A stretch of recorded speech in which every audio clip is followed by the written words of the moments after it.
Join Edwin Frondozo on the Business Leadership Podcast every week for a unique program featuring insights and actionable items from the world's most successful business leaders. Hear firsthand the exclusive interviews and personal journeys on how today's transformational leaders made it to the top.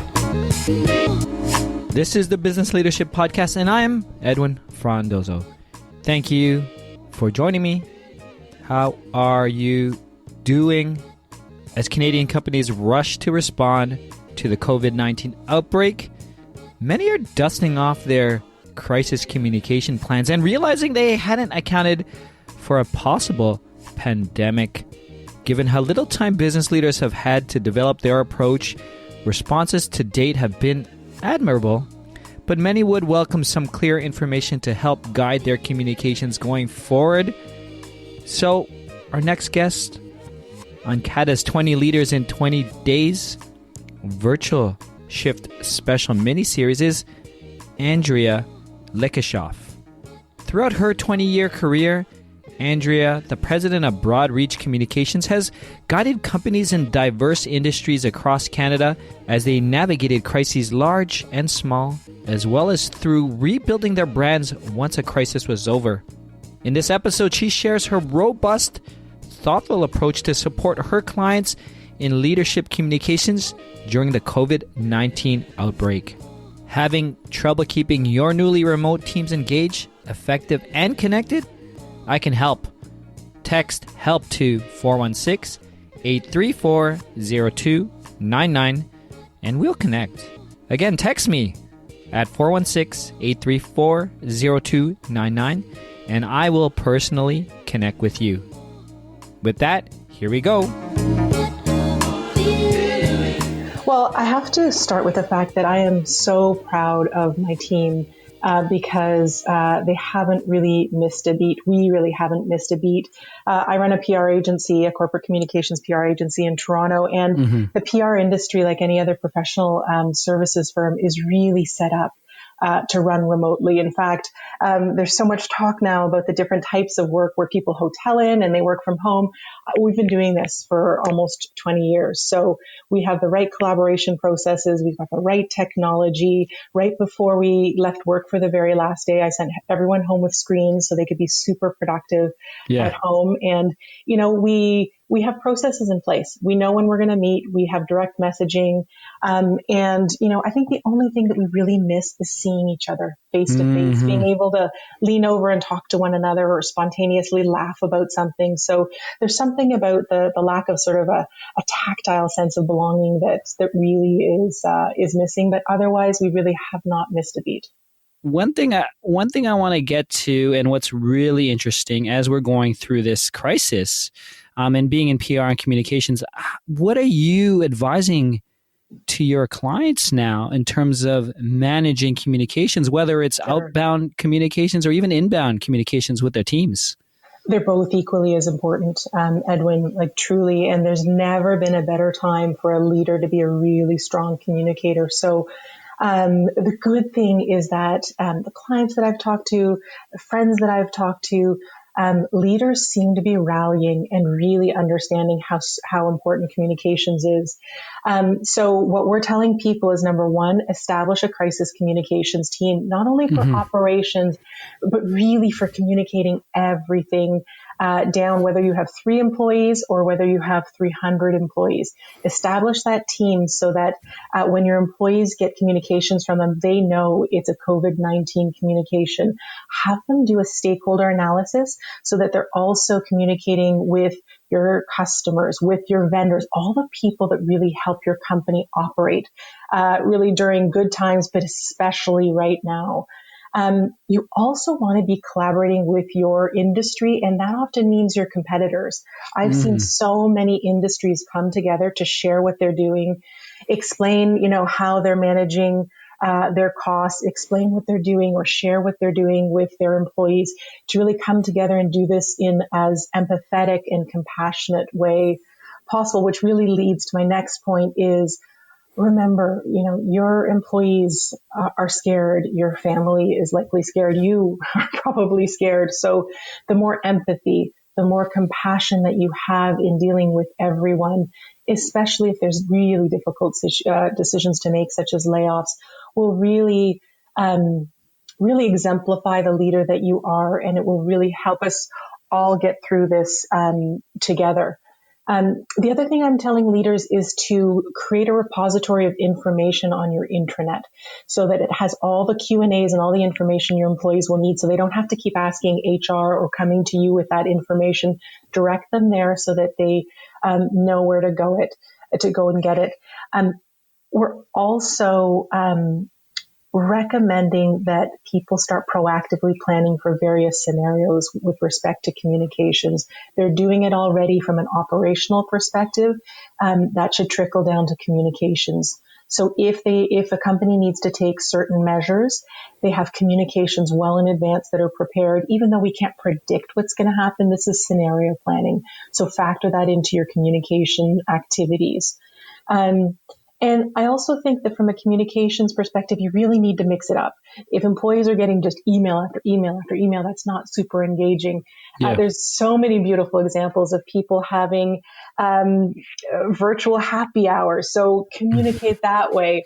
Do online town halls. Encourage, take your team's list if you have a smaller team and encourage them to have virtual coffees. Do videos, have other people to do video challenges, make it fun for them, because so many people are isolated that any form of engaging communication will really keep them there for you and keep them engaged. And then I would say the last few things I have to say is just be transparent. Mm-hmm. Tell people what you know when you know it. And when you don't know something, tell them that. No one is expecting you to have all the answers. This is a time truly not to be vulnerable, but to really show that you don't know. And that's okay. That's way better than really making something up or not even answering the question. Because this time it's all about taking care of your people, having the right processes in place, so communication processes, and making sure everyone has the right technology to be able to communicate. It's an important time for us to be communicating with everyone. Mm-hmm. And making sure that you're transparent, and it's okay to be having these. I mean, I share this a lot with people I work with. This anxieties, even like this is real. Like, yeah, us as leaders have to show strength and vision and communication. But sometimes depending on it's okay to say that you don't know. And I'm also getting anxious about it, right? And that's a personal thing, but I believe that's full transparency, right? And with so many layoffs happening right now, people are really concerned about their financial well-being. Mm-hmm. They're also going through, and I think it's really important for people to understand this.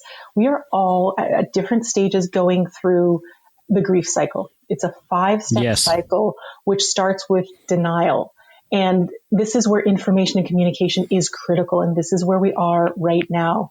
Denial is about confusion, shock, fear. We are smack in the middle of denial right now. So the more you can over communicate, like truly on a daily basis, even if it's to say there's nothing new, but here are these resources you can use, the better your people will be. The next step is anger, which we'll get into. And some people might already be there, the frustration, the irritation and anxiety. Next step is bargaining. So really just struggling to find a meaning in all of this, which will be very difficult for many, reaching out to others. I love that leaders are encouraging people to communicate. And you know what? I think that on the other side of this, Edwin, people within a company will know each other much more intimately, like socially and really as people than they did before, because there is a lot more socializing right now for people that, for example, have children at home that would leave right after work. There's a lot of that sort of reaching out to each other. And then there's 2 steps left where guidance and direction is needed. And that is depression, where people are overwhelmed and feeling helpless and maybe even hostile and just really not well. And then acceptance, really just exploring the options, new plans in place and moving on. So the quicker tech leaders can help people move through this cycle and truly accept that this is where we are, to not fight it and to create their new normal, I think the healthier their organizations will be, the happier their people will be despite this situation. And really, the more grounded we all will be that this is our new normal for we don't know how long. But the more you can help them get to acceptance, also the more productive they'll be. And it really just puts us all together in community to get through this. And as a leader yourself with your own business, Andrea, last thing before I let you go is if you have any advice, I guess, for those who are listening, just for the current situation you mentioned it, we're in a new normal right now. Mm-hmm. So getting back to that new normal and start thinking about new opportunities or looking forward, right? As people are going through those stages. Any advice you'd like to share with us today? Sure. I think that getting back to a new normal is going to be rough. It really will be. So I think it starts with the last point that I made, acceptance. Just accept that we are here. There's no time for denial, especially as we're looking at our companies, especially as we're trying to manage through, business continuity issues and in some cases, business survival issues. So then you need to really reassess business as usual. What does that look like for you? What difficult decisions are you going to need to make? And what is the timing of those decisions? And then I think you really need to be the leader your team is craving right now. They're craving strong leadership. And this is an opportunity for, people who may have been super strong at growing their company, but maybe not as vocal to really come out and lead their teams. Again, over communicating is important, and to be super humane as they're tightening their belts sort of financially. And really the goal here is, there's 3 stages to sort of getting back to, normal. So we're in the response phase. So that's when a company is dealing with the present situation and managing continuity. There's the recovery phase when a company is learning and emerging stronger. And then there's the thrive stage where a company really prepares for and shapes the next normal. So, recognizing that we are in that first phase, that we have 2 more phases to go to, but being a visionary leader to let your people know what is ahead and that there are better times ahead, and paint a picture. This is a really great tool for leaders to do, and it may very well be too soon. It's a painted picture philosophy that is used very much in the Rockefeller habits, and part of Vern Harnish's process is paint a picture for your employees with words of what the future will look like so they can imagine it richly, even though they can't see it right now. I'm sitting at my home looking down into all of my neighbors' backyards. I can't see that right now, but I need to paint a picture for my team of what it's going to be like when this is all over. And I think leaders can really benefit from really taking some time away from business continuity issues to really do that, to inspire people to action and to help them get through all of these very, very difficult phases. That's it, Biz Leaders. Thank you for joining me on the Business Leadership Podcast. Episode 155, CADA's 20 Leaders in 20 Days Virtual Shift Special mini-series. If you want to learn more about Andrea, Broadreach Communications, or anything else that we discussed, please go to thebusinessleadership.com/155. Having trouble keeping your newly remote teams engaged, effective, and connected? I can help. Text me to 416-834-0299 and we'll connect. Again, just text me at 416-834-0299 and I will personally connect with you.